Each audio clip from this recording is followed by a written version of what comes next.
बिस्मिल्लाहिर्रहमानिर्रहीम। आज हम डिस्कस करेंगे वेक्टर एंड टेंसर एनालिसिस। उसका लेक्चर हमारे पास 31 है। हमारे चैनल का नाम आसिफ महमूद एपी मैथमेटिक्स है। यहाँ पर FSc, BS, BSc, MSc mathematics को डिस्कस किया जाता है।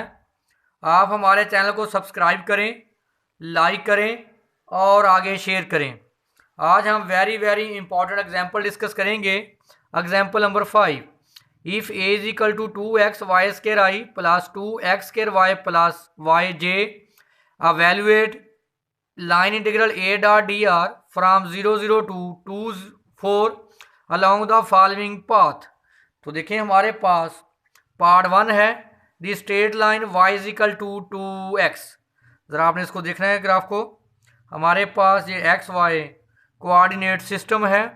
हमारे पास पॉइंट है 0 2 व 4 और हमारे पास जो लाइन गिवन है y is equal to 2x।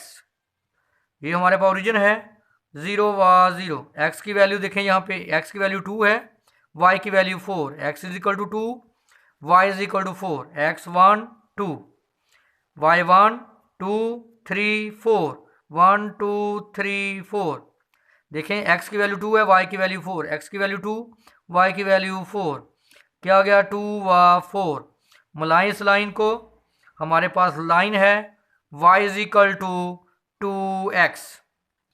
तो अगर आप यहाँ पे गौर करें, हमारे पास यहाँ जो x की वेरिएशन है वो 0 से 2 है, x की वेरिएशन 0 से 2 और y की वेरिएशन हमारे पास 0 से 4। और जो हमारे पास लाइन है y is equal to 2x, इसका डिफरेंशियल लें dy 2 इंटू डी एक्स। तो हमारे पास लाइन इंटीग्रल है a डॉट डी आर। तो देखें ये हमारे पास a है, तो डी आर आपके पास क्या होता है d x i plus d y j. देखें i dot i one, j dot j one, multiply है a dot D r. I dot i one क्या आ गया 2 x y square d x plus j dot j one क्या आ गया 2 into x square Y plus Y D y. तो आप इसको आप चेंज करें a dot D r 2x, y की वैल्यू 2x का square d x plus 2 x square, y की वैल्यू 2x, यहाँ y की वैल्यू पुट कर दें, यहाँ y वहाँ 2x पुट कर दें 2x, और dy की वैल्यू 2dx। तो आप देखें a डॉट डी आर क्या करें, यहाँ से dx क्या ले लें कॉमन, ये आ जाएगा 2x, इसका स्केयर एक्सपेंड करें 4x स्केयर प्लस 2, इसको मल्टीप्लाई करें 2x क्यूब प्लस 2x। देखिए ये 2 है, 2 इंटू 2 4। जब आप इसको ऐड करेंगे ये आ जाएगा 8x cube plus 8x cube plus 8x। तो देखें 8 और 8 क्या हो गया 16x क्यूब प्लस 8x। तो आप इसको इंटीग्रेट करें। अब देखें हम करेंगे integrate with respect to x। तो देखें x की वेरिएशन है 0 से 2, x की वेरिएशन 0 से 2, इसको इंटीग्रेट करें क्या आएगा 16x 4 ओवर 4 लिमिट 0 से 2, इसको इंटीग्रेट करें 8x स्केयर ओवर 2 लिमिट 0 से 2 कैंसल, 4x 4 लिमिट 0 से 2 कैंसल, 4x स्केयर लिमिट 0 से 2। तो अब आप 4 को कॉमन ले लें, तो सेम आ रहा है। पुट करें अपर लिमिट 16 माइनस 0, यहाँ पे आप पुट करें इसको, 4 मैंने कॉमन ले लिया होगा प्लस अपर लिमिट 4 माइनस 0, तो क्या आ गया 4 इंटू 16 प्लस 4 20, 20 मल्टीप्लाई 4 80। तो देखिए हमारे पास फर्स्ट लाइन इंटीग्रल क्या आ गया 80। अब इसका पार्ट सेकंड है, हमारे पास y is equal to x square.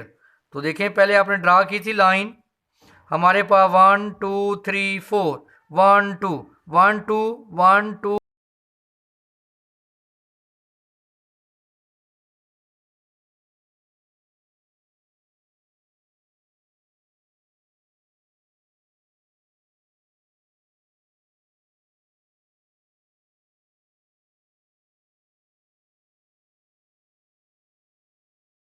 Formula क्या है, y square is equal to x square. क्या इसकी कर्व बनेगी, y is equal to x square. तो अब हम ये लाइन सेगमेंट को सॉल्व करेंगे, इसको हम सॉल्व कर चुके हैं, अब इसको सॉल्व करेंगे। Y is equal to x square, इसका डिफरेंशियल लें, d y is equal to 2x dx। तो देखें यहाँ x की वेरिएशन 0 से 2 है, y की वेरिएशन 0 से 4, x की वेरिएशन 0 से 2, y की वेरिएशन 0 to 4। तो हमारे पास line integral a dot D R आया था, हमारे पास था इसकी जो value 2x Y square D x plus 2 into x square Y plus Y D Y. उठा के वैल्यू पुट करें, 2x y की वैल्यू एक्स स्क्वायर का square D X as it plus 2 X square y की value X square plus y की value X square और D Y की value 2x dx। ये आ गया 2x, इसका स्केयर लें x4 प्लस 2, ये आ जाएगा x4 प्लस एक्स स्क्वायर। तो 2 और 2 क्या हो गया 4, dx कॉमन ले लिया, तो ये आ जाएगा 2x5 plus 4x4 plus 4x, sorry ये x भी साथ, 4x5, ये x को मल्टीप्लाई करें 4x³ dx। तो ये हमारे पास आ जाएगा 6x5 plus 4x³ into dx। तो रिप्लेस करें वैल्यू यहाँ पे उठा के। अब आप देखें, आप करें विद रिस्पेक्ट टू x, तो देखें x की वेरिएशन क्या है, x की वेरिएशन 0 से 2, इसको करें इंटीग्रेशन, क्या आएगा x6 ओवर 6, x6 ओवर 6, 6 से 6 का x6, इसको करें इंटीग्रेशन 4x4 ओवर 4, 4 से 4 cancel, upper limit minus lower limit, upper limit minus lower limit. देखें यहाँ पुट करेंगे 2 की पावर 6 लोअर लिमिट 2 की पावर 6, तो 2 की पावर 6 का 64, 2 की पावर 4 16, तो कितना आया आंसर 18। अब आप क्या करेंगे अब नेक्स्ट हमारे पास है पार्ट थर्ड है, द लाइन सेगमेंट C1 0 0 से 2 0 and the line segment C2 2 0 से 2 4। देखिए क्या बनेगा, अब हमारे पास जो ग्राफ है 0 0 से 2 0, क्योंकि 1 और 2 एक्स एक्स पे वाई की वैल्यू 0। दूसरा हमारे पास लाइन इंटीग्रल है 2 0 2 4, 1 2 3 4, 2 और 4, ये लाइन इंटीग्रल क्या बनेगा हमारे पास C2 और ये C1। अब आप देखें ये क्या है 2 व 4, यहाँ देखें x की वेरिएशन क्या है, x की वेरिएशन 0 से 2 और y क्या constant, y is equal to 0, y is equal to 0 है, जब इसका डिफरेंशियल लेंगे वो भी क्या आ जाएगा 0। इस तरह यहाँ देखें x कांस्टेंट है, x की वैल्यू क्या है 2, x की वैल्यू 2, जब dx लेंगे तो कांस्टेंट डिफरेंशियल 0, और देखें y की वेरिएशन 0 से 2, y वेरी करेगा 0 से 4। देखिए हमारे पास y क्या है 0, dy क्या है 0। तो जब आप a डॉट डी आर, आपके पास a डॉट डी आर था आपके पास 2x y square D x plus 2 into x square Y plus Y D y, यहाँ पुट करेंगे, देखें y यहाँ पुट करें 0, यहाँ डी वाई की वैल्यू पुट करें सारा 0, a डॉट डी आर क्या आ गया 0। और देखें जब आप 0 को डेफिनेट इंटीग्रल में, डेफिनेट इंटीग्रल 0 की इंटीग्रेशन क्या होती है 0। इस तरह दूसरे में आप देखें हमारे पास सेकंड इंटीग्रल में x की वैल्यू 2 dy की 0, देखें यहाँ dy पुट करेंगे तो 0 आ जाएगा, और यहाँ x की वैल्यू पुट करें आप, x की वैल्यू यहाँ x वहाँ क्या पुट कर दें 2। तो हमारे पास जो सेकंड लाइन सेगमेंट है, देखें x की वैल्यू 2 dy की, dy क्या हो गया यहाँ, सॉरी dy 0, ये करेक्शन करें, dy क्या आएगा 0, और y की वैल्यू मैंने आपको बोला था कि 0 से 4, और यहाँ x है वहाँ मैंने क्या पुट कर दिया 2, तो 10y को इंटीग्रेशन करें y 2 ओवर 2 क्या आ गया 5y स्क्वायर, पुट करें upper limit minus lower limit, answer क्या आ गया 80। जब आप दोनों लाइन इंटीग्रल को ऐड करेंगे a डॉट डी आर, तो क्या था line segment C1 a dot D R plus line segment C2 a dot D R, इसका आंसर क्या आया 0। इसका आंसर हमने क्या निकाला 80, 0 + 80 आंसर क्या आ गया 80।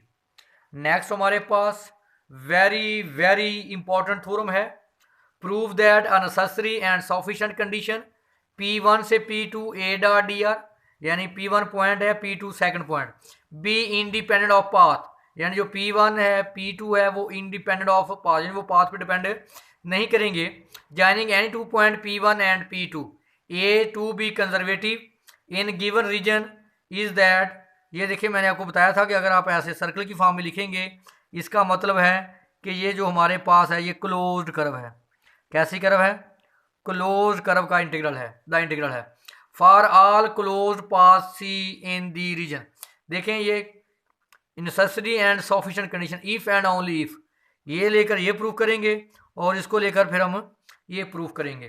तो देखें हमने proof, let C be any simple close curve, let P1 P2 be any 2 points on C, then since by hypothesis the line integral independent path C।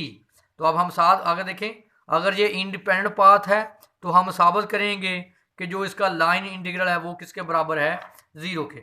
देखें ये हमारे पास सिंपल क्लोज कर्व है, ये पॉइंट P1 है, ये point P2, उनके दरमियान हमने पॉइंट A और पॉइंट B लिया है।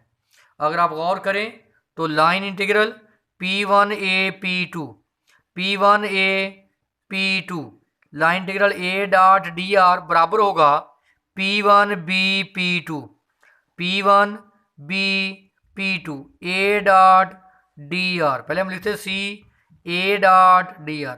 C क्या है? लाइन सेगमेंट, यानी लाइन सेगमेंट क्या है P1A P2, ये P1 P2 पाथ। सी यहाँ किसको नोट करता है? पाथ को। अगर आपको पता है, देखिए आप इंटीग्रल लेते हैं A टू B F, अगर आप लोअर लिमिट को अपर लिमिट कर देंगे तो बाहर साइन क्या आ जाता है नेगेटिव, यानी अगर मैं इसका पाथ चेंज करूं, ये पाथ है P1B से P2, देखें ज़रा ये पाथ, ये वाला पाथ को मैं क्लियर करता हूँ, P1B P2 A dot D R. अगर A डॉट डी आर आप पाथ को चेंज करें, ये P1B P2 मैं लिखूं P2B P1। देखें पहले जैसे ये था पाथ P1B P2 की तरफ, अब ये पाथ मैंने क्या कर दिया उसको एंटी क्लॉकवाइज, यानी उल्टी डायरेक्शन होगी P2B P1, तो बाहर क्या साइन आ जाएगा नेगेटिव का, ये वही बात A टू B, अगर लोअर लिमिट को अपर करेंगे तो बाहर क्या आ जाएगा नेगेटिव का साइन। तो देखिए मैंने इसका क्या रिवर्स ऑर्डर ले लिया, देखें P2B P1, तो बाहर क्या आ गया नेगेटिव, इसकी जगह पे मैंने ये वाली वैल्यू पुट कर दी। अब आप देखें ये नेगेटिव है, इधर जाकर क्या हो जाएगा ये पॉजिटिव, जब इसको आप प्लस करेंगे तो इधर क्या आ जाएगा 0। देखें ये नेगेटिव उधर अगर प्लस, यहाँ क्या आ गया 0। अब आप देखें इसका इनिशियल पॉइंट P1, इसका टर्मिनल पॉइंट की क्या है P1। आपने पढ़ा था कि हर वो कर्व क्लोज होती है जिसका इनिशियल पॉइंट और टर्मिनल पॉइंट क्या हो सेम। इसका मतलब हमारे पास ये जो कर्व है, दोबारा नोट कर लें, ये कैसी कर्व है? क्लोज, क्योंकि इसका इनिशियल पॉइंट भी P1 है और टर्मिनल, आपने पढ़ा था कि अगर इनिशियल पॉइंट और टर्मिनल पॉइंट सेम हो तो वो कर्व कैसी होती? क्लोज।